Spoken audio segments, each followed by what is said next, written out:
Olá pessoal, tudo bem com vocês? Eu sou Edivaldo Toledo, estamos em mais um episódio do Isso Pode Ajudar. Hoje com a doutora Carolina Belardo, que é médica geriatra, e Natália Silveira, que é terapeuta ocupacional. Sejam bem-vindas, meninas. Obrigada, muito obrigada. E o assunto de hoje é polifarmácia, né, Carol? O terror de gerenciamento, de compra e de efeitos colaterais. Como que tem chegado isso nos consultórios de idosos que vão em vários médicos com vários medicamentos? E aí, como gerenciar isso? Isso é uma coisa muito comum na geriatria, né? E, por definição, polifarmácia é o uso de 4 ou mais medicamentos ou o uso de medicações inapropriadas, né? E a gente sabe que isso é muito frequente. Então, assim, um idoso, óbvio que na geriatria a gente atende pacientes de 40, 50, 60 até 100. Tem pacientes que usam, de fato, uma ou duas medicações, mas a maioria dos idosos com 70 ou mais usam mais do que 4 medicações. Então, praticamente em todos Sim. existe polifarmácia. Mas o grande problema é que, muitas vezes, os idosos passam em vários colegas médicos que veem o paciente em pedaços. Então, cada um vê o coração, vê o pulmão, vê a perna, e o paciente, às vezes, está tomando o mesmo remédio, com nomes comerciais diferentes, ou um remédio que age na mesma via, e ele desconhece, porque o colega não sabe dos outros remédios que ele toma. Por isso que é tão importante, e eu insisto, em ter um médico que gerencie as suas comorbidades e Centralizar, saiba. né? E muitas vezes o próprio paciente não sabe dizer o que ele está tomando. Sim. Ele não sabe dizer, ele esquece, ele esquece de citar aquela medicação. Ele fala, acho que aquela não interfere. Sim. E não cita a medicação. E o colega fica vendido, né? Sim, e eu, por exemplo, no consultório, eu falo, ó, traga as caixinhas. Eles vêm com a sacolinha na outra consulta. Porque tem os pacientes que são extremamente organizados e que têm tabelas, e eu normalmente na consulta faço uma tabela explicando qual é o remédio, para que é, e incentivo o paciente a saber qual é aquele remédio e para que ele toma, porque é muito importante você saber. Mas não é a maioria. Então, muitos tomam e acabou, né? Então, assim, é nossa função como médico geriatra rever em todas as consultas as medicações, as doses, rever a indicação daquela e, se puder, desprescrever. Então, assim, a gente vai deixar o que... Isso é realmente necessário? Isso tem uma finalidade terapêutica? Tem. Então, a gente vai manter. Agora, esse pode interferir com esse? A gente vai rever, né? E conversar com outros colegas. É muito importante essa conversa com outro médico que cuida do paciente, para a gente otimizar e deixar o paciente bem medicado, né? E os critérios de Beers, então, assim, isso está disponível para qualquer pessoa. Então, assim, ele mostra medicações que são inapropriadas para o idoso. Então, mostra o que é contraindicado, o que pode ser que sim, mas numa dose. Então, assim, a gente sabe quais são essas medicações e sempre rever para poder tirar do paciente se ele estiver usando ou substituir por outra. Quando caímos na polifarmácia, eu costumo dizer, e estava brincando aqui com a Carol, que eu chamo de cubo mágico. Né? Sempre encaixa um lado, desencaixou o outro, porque não tem como na farmacologia uma medicação não interferir em algo, na funcionalidade ou em outra medicação, e aí esse paciente vai ficando todo desencaixado e procurando o encaixe desesperadamente, e nunca encontra. Fora que, em alguns casos, assim, um exemplo clássico na geriatria, então, assim, o paciente começa a tomar uma medicação, então ele tem tontura. Daí ele toma cronicamente uma medicação para tontura e o efeito colateral dessa medicação é dar tremor. Aí um colega vê o tremor, nossa, esse paciente que pode ter algumas medicações que, usadas cronicamente, elas geram um parkinsonismo, né? Então o paciente... Efeito do medicamento. Do medicamento. O paciente vai lá e recebe o Prolopa porque ele tem doença de Parkinson ou um parkinsonismo. Ou aquele Pramipexol que... Ou Pramipexol. O Pramipexol pode deixar muitas vezes com alucinação, agitação. Frustrado. E o Prolopa prende o intestino. Daí ele prende o intestino, então vamos dar um laxativo. Daí dá um laxativo por causa do efeito colateral do outro. Daí ele desidrata, daí ele cai. Enfim, daí o remédio que ele precisava, não, ele caiu, a pressão dele tá ficando baixa. Ah, vou tirar o remédio do coração. Daí ele tem um efeito, assim, ele tem alguma coisa cardiológica, o único que ele precisava era o do coração, e ele, assim, recebeu 4, que um gerou um efeito colateral, que gerou um efeito colateral, e essa cascata é tenebrosa. E isso acontece com esse exemplo e com outros também, que causam hipotensão postural, alucinação, e daí você vai dar um antipsicótico, porque aquele lá piorou a cognição, enfim. Eu chego muito em casas onde temos alucinações por polifarmácia. Sim. Eu chego muito em pacientes com essas... Sim. E muitas vezes é difícil a gente saber qual foi, né, o remédio. Sim. Então, assim, por isso que é necessário paciência e sentar com a família e conversar, que esse ajuste muitas vezes é difícil, né? E rever em todas as consultas, tentar diminuir, tentar tirar, mas é um desafio muito grande para a geriatria. Esses medicamentos, Carol, que são não indicados ao público 60 a mais, são corriqueiros de Bastante. uso? Bastante, né? O que é importante também falar é que, assim, não dá pra gente seguir à risca o critério de Beers e não usar nenhuma medicação. Mas muitos estão lá na lista e que a gente vai ter que usar em algum É um momento. risco-benefício. Ou usar numa dose menor? Ou usar numa dose menor, ou como eu falei, em todas as vezes a gente rever a dose e rever se ele ainda é necessário.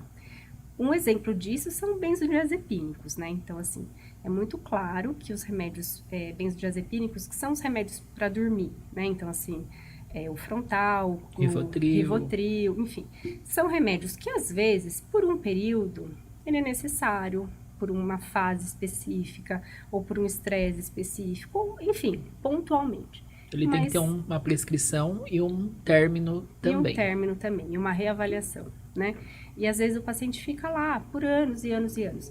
E pacientes que usam cronicamente essa medicação, dificilmente a gente consegue tirar ao longo do envelhimento, né? Então, a gente pode tentar, pode diminuir, mas é difícil, né? A gente conseguir diminuir medicações para sistema nervoso central de uso contínuo. Mas por isso é tão desafiador, como eu falei, assim, a questão da polifarmácia. E quando se usa assim, muito tempo, nem faz o efeito desejado e causa mais efeito colateral. Né? Isso também acontece, né? Sim. Que aí nós temos a sobreposição, né? Das drogas que atingem o sistema nervoso central. E aí essa sobreposição também é catastrófica no cenário do idoso. E saber que benzodiazepínico, então assim, para cognição, eles são muito ruins, né? Então assim, ele pode naquele momento ajudar no sono, mas a longo prazo, eles não são remédios que são bons, né? Então a gente sabe, tem alguns estudos mostrando o uso crônico e depois piora cognitiva. Sim. Né? Então, e hoje tem muita coisa melhor para se dar para sono, entende? Então assim, não tem muito sentido. Como eu disse, existem exceções, tem pessoas que vão precisar e tudo bem. Então, sem extremos e sem assim, tá proibido, né? Eu acho que cada caso é um caso. Mas existem medicações... Esses indutores do sono, Carolina, que são famosos, até a Anvisa reviu agora a prescrição. Qual é a sua opinião como médica? No caso, os indutores do sono, os hipnóticos, na verdade, eles causam dependência assim como os benzodiazepínicos. Não é só um comprimidinho. Não é só um comprimidinho para induzir o sono. Porque é um comprimidinho que realmente você toma e em 15 minutos você dorme, né? Mas ele deve ser incluído e deve ser visto assim como os benzodiazepínicos. Porque eles causam dependência e a longo prazo não são bons, né? Tanto que agora mudou a receita. Era branca, agora vai ser azul, como os benzodiazepínicos. Então, assim, existem outras medicações que a gente pode usar para sono, né? E mais importante do que medicação, por exemplo, é a higiene do sono.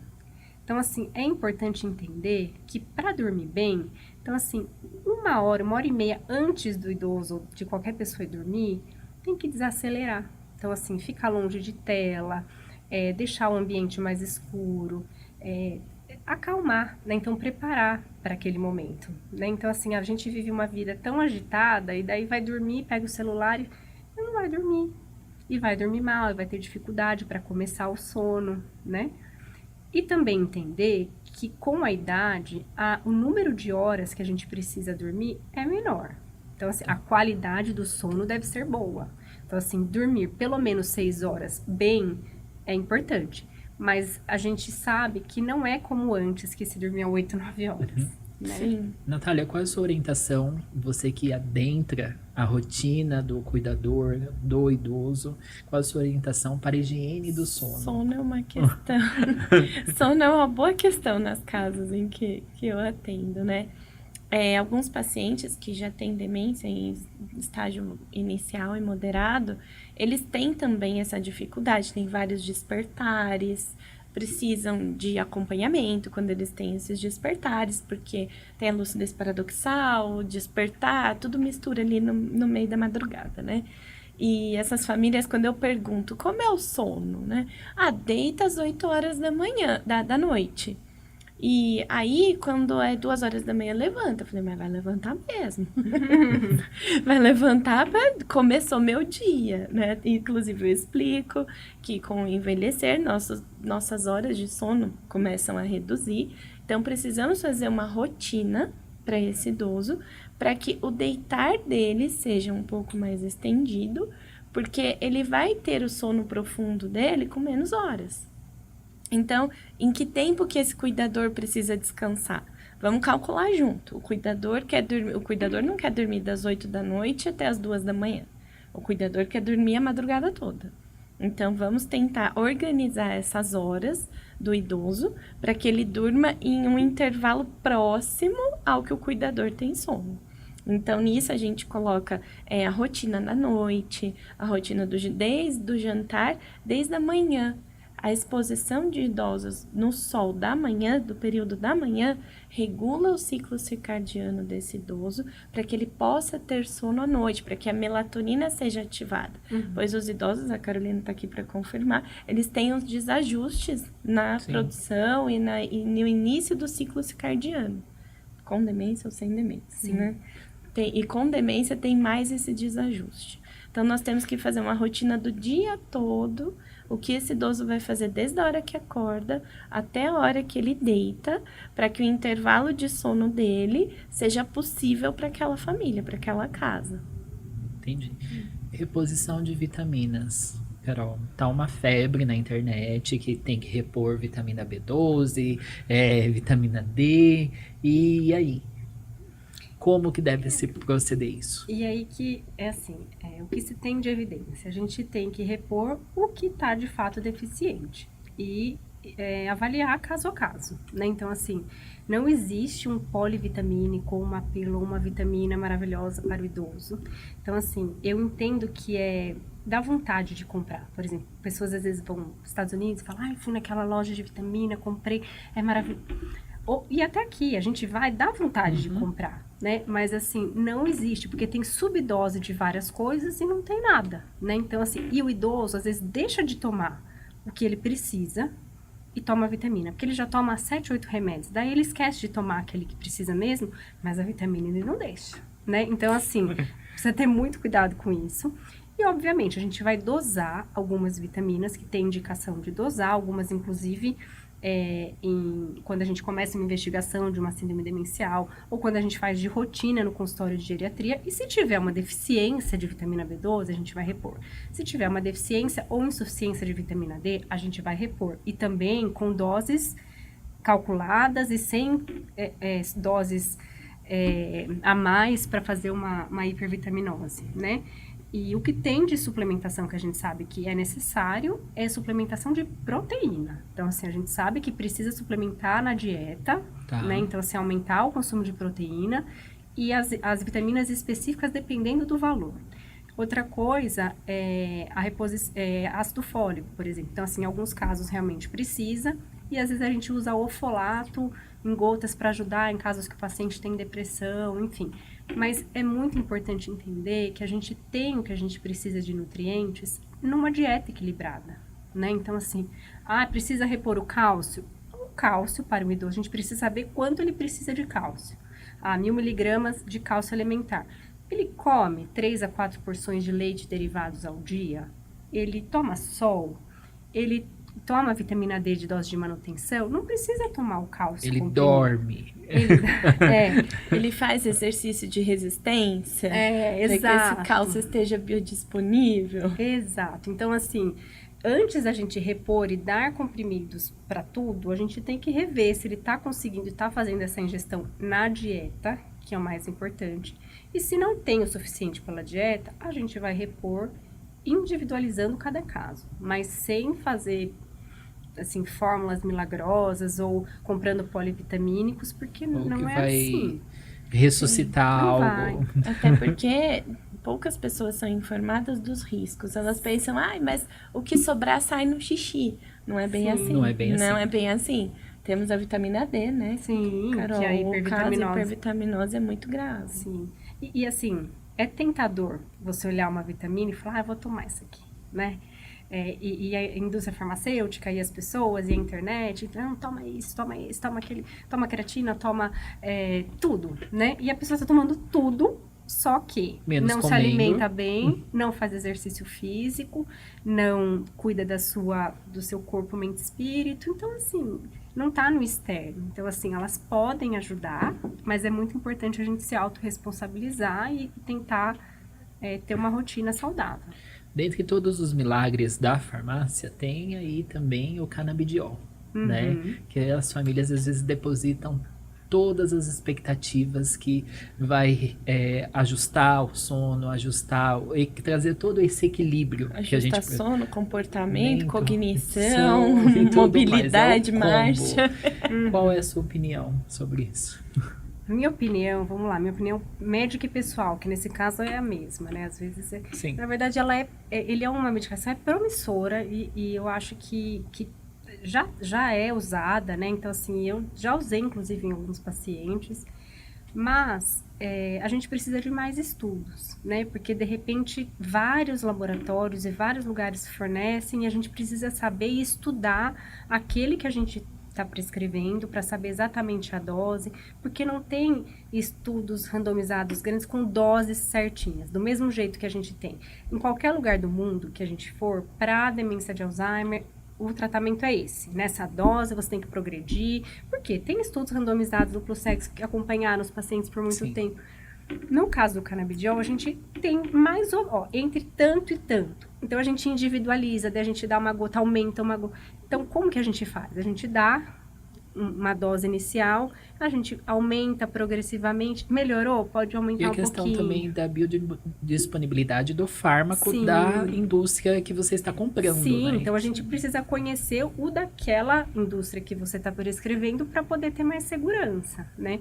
Mas, de fato, assim, já é usado muito para epilepsia refratária e para dor crônica. Isso não tem, assim, já está muito bem estabelecido o uso.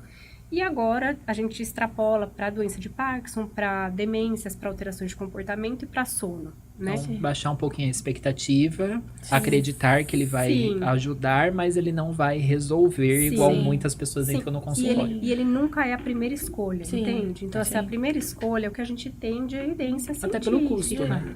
Exato. De evidência e de tempo de evidência, né? São os mais estudados. Né? Tem família que fala, não, quero tirar tudo e vou pedir pro médico colocar só o canabidiol. Eu falei, não é por aí. Uhum. Não é por aí que a gente vai conseguir chegar em algum resultado. Ele é uma alternativa. Mas vamos ver o que está acontecendo aqui. Até porque vai levar um processo Sim. para chegar na dose ideal Sim. para aquele paciente. Sim. Sim. Né? Meninas, eu vou chamar o intervalo agora e voltamos já já. Obrigada. Olá pessoal, tudo bem com vocês? Espero que sim. Hoje eu quero apresentar para vocês o Advancept, da ADV Pharma. É um removedor de curativos, formulado especialmente para a retirada de esparadrapo e aquela colinha que fica sempre sobre a pele. Também pode ser utilizado para a retirada daquele curativo tipo filme, aquele transparente. Sua fórmula é exclusiva, não contém álcool e contém um silicone, emolientes e solventes que não causam dor. Além de criar uma barreira protetora sobre a pele, também vão hidratar. Sua aplicação é muito simples, basta você aplicar sobre o curativo e aguardar 1 minuto para que o produto absorva e após isso você pode retirar o esparadrapo de forma prática e indolor. fácil, né, retirar o curativo dessa forma. Você pode encontrar os produtos em 30 ml, 100 ml ou 200 ml. Tudo isso daí vai depender da sua rotina de curativos em sua casa. Você pode encontrá-los também em qualquer farmácia próxima à sua residência ou através de um de nossos distribuidores. Quer saber mais sobre o produto? Acesse o link. Até logo. Tchau, tchau. Pessoal, estamos de volta com a doutora Carolina Belardo e a Natália Silveira, que é terapeuta ocupacional. Doutora, qual é a dica para minimizar a polifarmácia na terceira idade? O meu recado é para você saber exatamente o que você toma e para que você toma. E em todas as consultas, rever com seu geriatra a indicação, se realmente é necessário, rever a dose em todas as consultas, levar as caixinhas nas consultas se for necessário, para a gente todas as vezes deixar o que é realmente fundamental para você. Perfeito. Natália, qual é a sua dica? Como profissional, equipe multidisciplinar, lembramos que não existem só medidas farmacológicas para um sono adequado e de qualidade. Temos a higiene do sono, as medidas não farmacológicas de rotina para criarmos uma higiene do sono, todos nós, Sim. e também para idosos em processos demenciais e de perdas funcionais. Tá certo. Meninas, muito obrigado por terem vindo. Obrigada. Querem deixar seu contato para como acham vocês? O contato está aparecendo aqui Sim. embaixo, né? Então, assim, é o do consultório e o atendimento domiciliar. Eu tenho um Instagram pessoal, que é @caebelardo, e é isso. Eu Natália? tenho o contato, que deve estar aparecendo, o telefone, e o meu Instagram, que é @natalia.brolo. Perfeito. Muito obrigado por terem vindo. Obrigada. E, pessoal, caso vocês precisem de atendimento domiciliar, entre em contato no @edivaldo.toledo ou no WhatsApp